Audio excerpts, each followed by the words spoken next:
ফাঁসি চাই, এনামুলের ফাঁসি চাই, ফাঁসি ফাঁসি ফাঁসি চাই, এনামুলের ফাঁসি চাই। শোষণকারী চামড়া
তো আমাদের শেরপুরে যদি এভাবে দর্শন হইতে থাকে, আমাদের বোন, আমাদের মা, আমাদের চাচা চাচিরা যদি দর্শন হয়, তাহলে আমরা কোথায় যাব?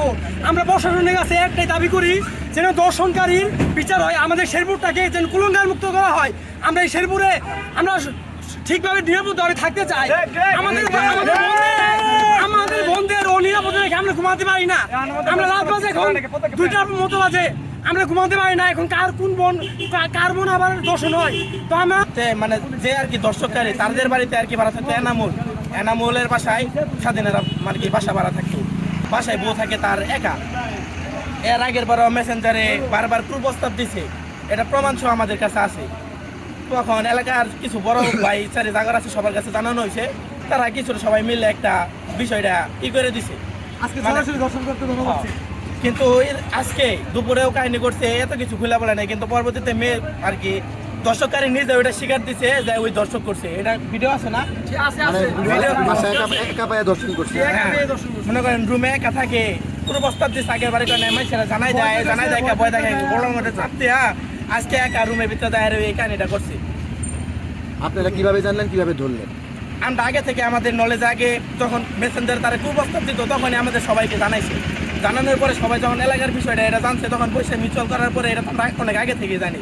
কিন্তু আজকে সরাসরি মনে করেন যখন ধরা পড়ছে আর কি, 2 ঘন্টা আগে আমাদের খরাপার মোড়ে একটা দর্শককারীকে ধরছি। আমরা কোনো কিছুই করি না, একটা মারধরও করি নাই।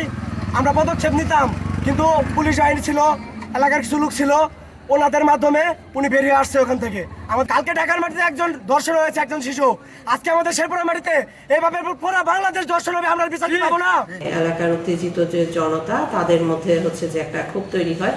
তো কিন্তু তারপরেও হচ্ছে আমরা সর্বশেষ যে ধর্ষক সন্দেহ যে ব্যক্তি, তাকে আমরা হচ্ছে থানায় আমাদের পুলিশ হেফাজতে নিয়ে আসি, এবং পাশাপাশি হচ্ছে আমরা ভুক্তভোগী ও তার পরিবারকে বলি থানায় এসে হচ্ছে আমাদের সাথে বিস্তারিত বলতে।